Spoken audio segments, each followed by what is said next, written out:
pessoal, sejam bem-vindos ao podcast Negócio de Confeitaria. Eu sou o Jonathan Ariel.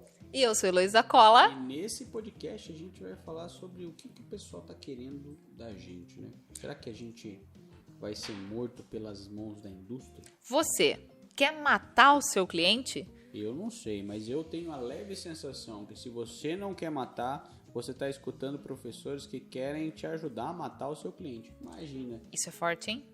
Imagina você simplesmente ajudar a prejudicar a saúde de alguém. É muito complicado. Muito mesmo. complicado. Semana passada até saiu uma liberação de produtos que não são os produtos. Isso é muito estranho, né? A gente está vendo aí nas gôndolas de mercado as simulações de alguns produtos, né? O leite condensado, que não é mais leite condensado, que é sabor, sabor... Soro, sabor, leite condensado. Creme culinário, que vem lá, creme de leite. Porém, lá embaixo tá escrito creme culinário, sabor, creme de leite. Isso é muito complicado. A gente está vendo várias dessas coisas aí nos mercados acontecendo. E o que é o mais interessante, geralmente é aquela troca gato por lebre, né? Você acaba trocando 6 pelo meia dúzia. Sim. Grande parte dos problemas de todos os confeiteiros, tá? Eu gosto de pontuar algumas formas, mas eu acredito muito na questão do cardápio ser um grande problema. E aí, a má escolha de um cardápio faz com que você tenha uma compra, né, de mercado também ruim. Então, você escolhe um cardápio ruim, um cardápio que tem muitos itens, ou um cardápio que tem itens que não são chaveados, né? Um não acaba no outro, um não ajuda o outro. Ou então são esporádicos, por exemplo, o morango. Tem período que você vai pagar R$3 uma bandeja de morango, tem período que você vai pagar 35 uma bandeja de morango. E a gente também está num país que é continental. A gente estava ontem numa live e a gente viu pessoas falando que estava pagando 15, outras pessoas estavam falando que estavam pagando 40 numa bandeja. Então tem esse detalhe também, porque é discrepante, né? É discrepante e a gente também vive num país onde os gastos, né, de transporte são muito altos, né? Então acaba que uma mercadoria sai de um lugar para chegar em outro, sai muito caro. E hábito, porque as pessoas não têm hábito de ler o rótulo dos alimentos. E aí não olha lá na lista de ingredientes, às vezes nem sabe que tipo de alimento que tem que ter nesse ingrediente. Não sei do que o creme de leite é feito, não sei do que o leite condensado é feito. Pode parecer óbvio, o creme de leite é feito do quê? De leite. Mas se tiver lá a gordura vegetal não faz parte do leite, por que ela tá lá? Não era pra estar. É um tomezinho, é um olé. Então a gente até colocou aqui, ó, pra vocês verem uma lista de ingredientes perigosos que os confeiteiros colocam nos produtos e você não sabe. Coisas que as pessoas têm feito na cozinha e que não pode. Primeiro item que eu coloquei aqui pra gente falar é a margarina. Essa aí, na verdade, a gente já tá até cansado de falar, né, Ai, gente? sim. Mas margarina não devia nem entrar na sua casa. Tá? Muitos problemas cardíacos são criados exatamente pelo consumo da margarina. Eu não sou professor daqui de medicina, nem biologia, nem nada de química, mas eu posso dizer para vocês uma coisa que eu já aprendi. Se tivesse uma molécula a mais, o troço viraria plástico. Você tem ideia de que você está comendo plástico? E a margarina ela é gordura vegetal hidrogenada. Então pensa a quantidade de processos. Ele é um produto ultraprocessado. Para você colocar ali nos teus alimentos, para fazer os seus doces. Tem textura diferente do que deve ter. Não é um produto clássico. Ele vai tampar buraco. E olhe lá.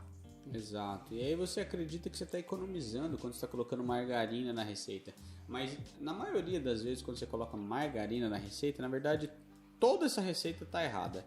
Na grande maioria das vezes você vai ver que não tem nada que tá certo naquela receita. Né? Até porque a mãe da confeitaria é a França e vai com um pote de margarina lá na França para você ver o que você recebe na sua cabeça. Ou um pau de macarrão. E eu entendo, gente, você chegar para mim e falar assim, Ariel, mas eu não tenho condição nenhuma de colocar uma manteiga na minha receita. Mas aí que tá, você não precisa. Se você não tem condições financeiras de fazer um bolo com manteiga, quer dizer que você não precisa fazer um bolo com manteiga. Nós temos outros métodos de fazer uma massa de bolo. Nós temos a massa de pão de ló, que não vai manteiga. Nós temos a massa chiffon, que não vai manteiga. Nós temos outros dispositivos, né? Outras receitas clássicas, financeiramente baratas, que você não usa a manteiga e você não deve usar a margarina. Se um dia na minha vida eu fizer com que você venha aqui nos comentários de um vídeo nosso que a gente fala de não comer, né, consumir a margarina. Se você falar para mim, Ariel, não coloco mais margarina dentro da minha casa, eu já vou ficar feliz. Eu sei que tem um tijolinho a mais na minha casa lá no céu, porque com certeza eu ajudei a prolongar um pouquinho da sua vida aí. Umedecer o bolo com leite. Isso é extremamente polêmico, até porque o leite ele possui resíduos lácteos. Então, além da gordura, ele também tem soro, ele também tem a lactose, que é açúcar do leite. Se você utiliza o leite, que é um produto extremamente perecível, até se você for comprar leite aí de um produtor ou aqueles leites de saquinho, você vai ver que a validade dele é 1 ou 2 dias. Aí você pega esse leite, umedece o seu bolo vai azedar, porque você vai acelerar o processo fermentativo da massa. E aí você vai colocar o teu cliente em risco. Ai, bolo umedecido com leite condensado é delicioso, Elô. Pode ser para você fazer para você comer e tá tudo bem. Agora, para você oferecer para o seu cliente que você não sabe o que ele vai fazer com esse bolo depois de cantar os parabéns ou até mesmo antes, é um risco muito grande. Exato. E aí você vai falar assim para mim, mas eu sempre fiz e nunca deu problema. Graças a Deus, você queria que tivesse dado? A primeira coisa, você tem que agradecer a Deus que nunca deu. Então você não pode utilizar, e não é porque assim a gente está falando aqui pra te encher o saco. O nome do podcast é Negócio de Confeitaria. Não é brincadeira de confeitaria, não é bolo pra fora, não é um renda extra, é negócio. Então, falando de negócio, você tem que cuidar da segurança alimentar dos seus clientes. Sinto muito em te dizer que você vai olhar pra minha cara ali, mas eu vendo um bolinho e outro, eu vendo 4 bolos no mês inteiro, eu vendo quase nada, aí tá bom. Aí você acha que o McDonald's cresceu e é potência mundial, assim, tipo, começou gigante? Todos os negócios, gente, começam pequenos. E a diferença de quem perdura no mercado é exatamente ter cuidado de coisas básicas no começo, entendeu? E o mesmo se dá para o Guaraná. Ah, mas o Guaraná, o problema é o gás. Não, não é só o gás. Ah, porque eu já vi confeiteira falando que o ideal seria deixar o Guaraná perder o gás e você... Pensa o risco disso. Você daí já tava ruim, né? Parece que piorou. Porque é o que acontece, você abriu ali o Guaraná para tirar o gás, você expôs aquele líquido de novo a bactérias, cara. Exatamente. Eu tenho uma frase que eu digo sempre, começa ruim e termina mal. É exatamente isso aí. A minha madrinha fazia um bolo quando a gente era criança, maravilhoso, molhado com Guaraná, molhado com Fanta. Para você consumir em casa, tá incrível, mas agora para você fazer para vender, já não dá. Justamente pelo risco de contaminação que isso proporciona. Nós falamos aqui também sobre cobrir o produto ainda quente. Outro dia eu vi um vídeo muito polêmico, um story de uma professora falando que o ideal para que seu bolo caseiro se mantesse úmido, o ideal era você tirá-lo do forno e tampar esse bolo já na embalagem que você fosse entregar. Gente, fazendo isso, você está fazendo o teu bolo suar, ele ter uma atividade de água maior, ou seja, uma quantidade de água maior disponível para as bactérias se proliferarem, então o risco de mofo é muito grande. Não faça isso com o seu produto, ele precisa respirar, depois você refrigera ele e serve com segurança para o seu cliente. Bolo caseiro que não é fofinho, que não é úmido, tem alguma coisa errada na receita e não no processo. Eu fico bastante irritado com esses professores que falam essas groselhas. Esses dias atrás eu vi uma famosa falando umas groselhas. Eu fico irritado. É verdade que eu nem gosto de fazer esse podcast sobre os assuntos, porque eu já fico bravo, eu já vontade de eu pegar, entendeu? Quebrar a mesa aqui e tudo mais. Se você, gente, vamos lá. Todo mundo tem o direito de dar conteúdo online da sua experiência, do que é bom, do que é ruim e tudo mais. Todo mundo tem direito, tá? Só por gentileza, tenham a porcaria do bom senso antes de você abrir a boca pra falar alguma coisa, gente. Pelo amor de Deus, olha o risco aqui. Obviamente que a gente tem... Voltando, né? Eu sempre fiz, nunca deu errado. Graças a Deus que nunca deu errado. Se você coloca um bolo na casa de um cliente, esse bolo mofa, você nunca mais vende bolo nessa cidade. Você sabe que, principalmente no ramo da alimentação, você cometeu um erro desse, já era pra você. Exato. Tá? Então essas coisas, gente, por gentileza, prestem muita atenção. Produto que não é produto. Falamos aqui do leite condensado, creme de leite, mas existe também margarina sabor manteiga. Existem todos esses jabutis que você precisa tomar cuidado. Coisas, né? Eu não sei se é exclusivo do Brasil, mas países são... É de acordo com a lei, com a legislação de produção de alimentos, né? Não sei, mas dá a sensação que só aqui que eles inventam essas coisas. Por exemplo, chocolate, que não é chocolate, que é cobertura. Então tudo isso você precisa tomar cuidado. Nossa, será que tem chocolate não. Lá fora? Não. Nossa, gente, vocês estão vendo o nível do problema? Chocolate não. Agora os outros produtos já não sei. O creme vegetal, o leite condensado, a margarina, isso eu já não sei. Eu vou fazer uma viagem pra fora só pra ver, mano. Ah, eu aceito. Não, você fica aí, eu vou sozinho. Ah, eu aceito. Vambora.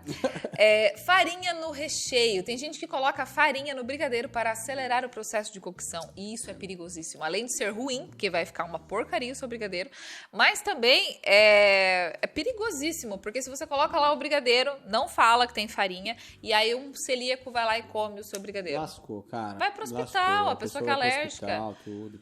Mas assim, a gente vai ver essas coisas e a gente pode entender como um sintoma, como se fosse uma febre. Por que eu usaria uma farinha num brigadeiro, por exemplo, né? Para, entre aspas, rendimento, economizar gás. Para economizar gás, na maioria das vezes. É que vai uma dica para você, gente. Compra um gás só para sua confeitaria. E uma brigadeira. Seria o ideal uma brigadeira também, porque você ganha muito tempo, obviamente. Mas compra um gás só para sua confeitaria. Vai ser 120 a 150 reais. Vai ter esse separado. Porque o que acontece na maioria das vezes, você que tem cozinha compartilhada, você vai fazer as suas produções no mesmo gás que você faz sua cozinha, né, sua alimentação da sua casa. E isso acaba sendo um problema grande, porque você tem a sensação que está gastando mais rápido, mas não necessariamente é por conta da sua produção. Tem que verificar isso aí também. Aí vamos dizer que casou, que naquela semana você fez uma produção de uma alimentação de 3 panelas ao mesmo tempo. Só que, tipo, se você vai fazer um brigadeiro, uma panelada de brigadeiro, você vai usar uma chama só. E tem 3 ligadas. Você não vai falar pra mim que o brigadeiro foi que gastou todo o seu gás. Né? Não, obviamente. Você tá entendendo? Então tem essas coisas que você tem que prestar atenção. Porque muitas vezes você vai querer colocar uma farinha aqui pra você acelerar o processo de fazer a bolinha, né? E chegar no ponto, mas na verdade, assim, problema. Não foi feito pra isso. Eu, pelo menos... Não sei, não faz nem sentido colocar farinha. Assim também a gente consegue puxar o emulsificante e a glucose. O emulsificante o pessoal usa pra... Pau que eu vou quebrar a mesa agora. Emulsificante eu tenho ódio. O pessoal usa emulsificante pra rendimento também. Ah, com essa sensação que vai aumentar a minha massa. Gente, não. O emulsificante, ele foi desenvolvido para sorvete, para o processo de congelamento, porque o sorvete ele é congelado, o que congela no produto é a água. Utiliza-se emulsificante para que ele misture a gordura com a água e o congelamento seja completo e não forme cristais de gelo dentro do sorvete. Esse é o objetivo do emulsificante. Porque de acho você vai colocar o emulsificante na sua massa de bolo. O que acontece é que, assim, eu tenho verdade, dá um pedaço de pau, vou quebrar as coisas aqui. As pessoas não param pra pensar o porquê. Não, mas elas não sabem o porquê. É que eu fico bravo com esses professores que tem aí, falam um monte de groselha sem ter estudado porcaria nenhuma. Não quer dizer que você tem sucesso em determinada área, que você tem lugar para você falar sobre determinados assuntos. É que tem professores e professores que também podem ter a síndrome de Gabriela.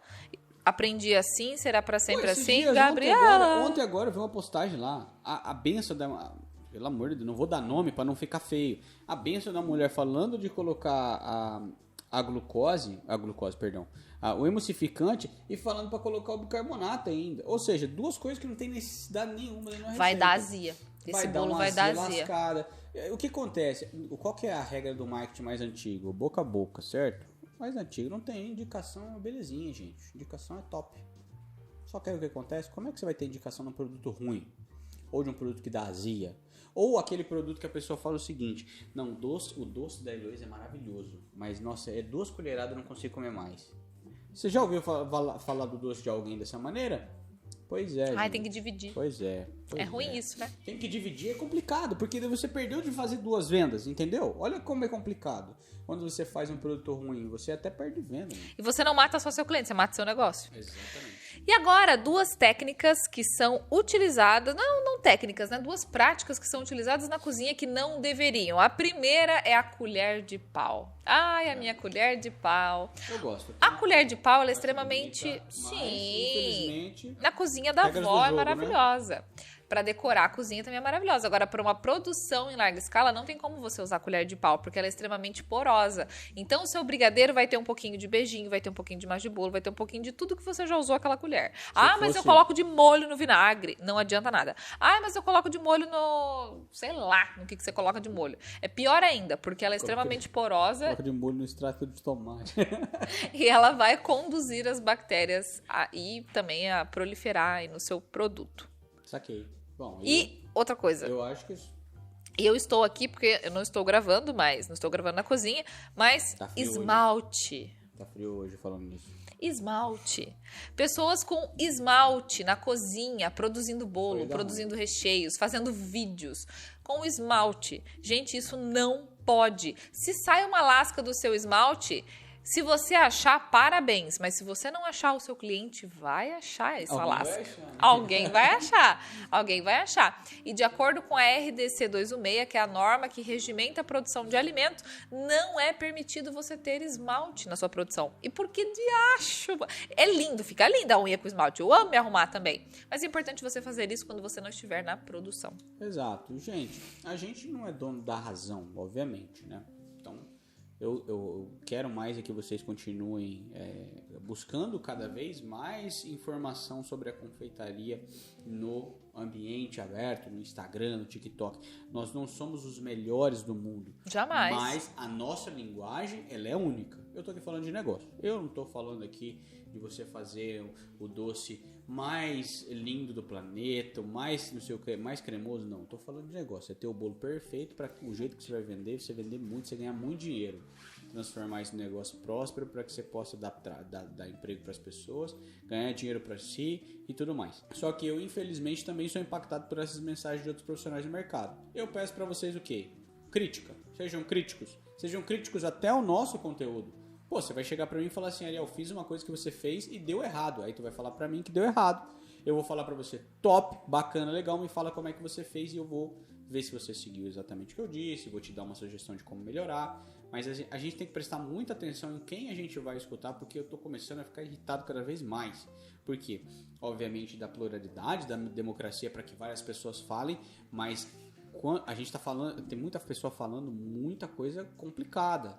Você vai queimar seu nome, tu vai se dar mal, tá? Então assim, receber uma receita, poxa, veja esses pontos básicos aqui, pra gente fazer como se fosse um checklist para terminar o nosso podcast. Pô, vai emulsificante? Tira emulsificante. O que é para emulsionar são os ovos, não é emulsificante. Emulsificante natural, né? A lecitina. Emulsificante natural são os ovos, tá bom? Então já tira emulsificante. Pô, tem que colocar glucose, Ariel. Esquece a glucose. Glucose é outro Glucose treino. É açúcar do milho, gente. Não tem nada a ver com a paçoca, tá? Então isso aqui tem margarina, poxa, então procura outra receita. Tem margarina? Procura outra receita. Vê se não dá pra fazer de pão de ló, vê se não dá pra fazer massa chiffon, vê se não dá pra fazer massa amanteigada mesmo, tá? Se você não vai fazer um bolo de andar, não tem por que você fazer uma massa de bolo estruturada, uma massa amanteigada. Então você já pode partir para massa de pão de ló. Então, peguem essas coisas que nós falamos aqui e prestem atenção, porque quando chegar uma receita para vocês agora, chegou uma ideia de receita e você, poxa, isso aqui é para eliminar, isso aqui não é. Mas outra coisa que me deixa extremamente preocupado é excesso de fermento nas receitas do pessoal aí. O pessoal coloca fermento demais. Eu acho que eles estão sendo patrocinados da marca de fermento. Não faz sentido pra mim. Entende? É bicarbonato na receita. Gente, não tem porquê bicarbonato na receita. Pelo amor de Deus. Já tem no fermento. Tá bom? Então prestem atenção numa receita quando vocês verem ela. Volta aqui no podcast, escuta de novo, vê de novo. Prestem atenção nessas coisas para que vocês economizem dinheiro. Emulsificante é caro, glucose é caro, colocar farinha no recheio custa caro, margarina vai custar muito caro, calda de leite, se mofar vai ficar caro, guaraná vai ficar caro. Sabe qual que seria a melhor calda para molhar um bolo? Fala pra mim. A calda com açúcar. Você pode usar açúcar ou especiarias, ou não usar o açúcar, só água e alguma especiaria, cravo, canela, raspa de laranja, casca de maçã, fazer um chazinho, como se fosse um chazinho mesmo, e esse chá, ele não vai ter gosto no seu bolo, ele vai umedecer somente e trazer a característica de úmido que você quer, mas de uma forma segura, sempre. Então, dessa forma, você sabe exatamente o que fazer para não matar o seu cliente. E esse foi o podcast de hoje. A gente quer fazer um convite para você.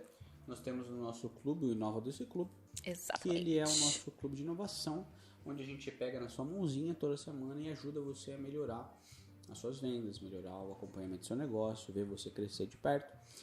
O Inova não é todo mundo que pode entrar, não é só por uma questão financeira, é por uma questão também de saber quem que vai andar com a gente tem que escolher bastante quem que vai andar com a gente um do lado do outro. Então aqui embaixo você tem um link, você clica nesse link, você vai olhar todas as informações do que se trata o Inova, vai preencher essas informações e você vai falar com uma das pessoas, né, umas especialistas aqui, para saber se serve ou não serve para você, vai ver se faz sentido para você nesse momento e tudo mais. E eu convido você para clicar nesse link aqui embaixo, porque ele realmente, o Inova, ele é o nosso produto que mais deixa a gente feliz de fazer, porque a gente conseguiu arrumar uma forma de acompanhar vocês dia a dia, ali, semana após semana, e faz muito sentido pra gente. Ou seja, muito, muito obrigado pelo seu tempo até aqui, e até o próximo Grande podcast beijo Negócio e Confeitaria. Até o próximo podcast. Tchau, tchau.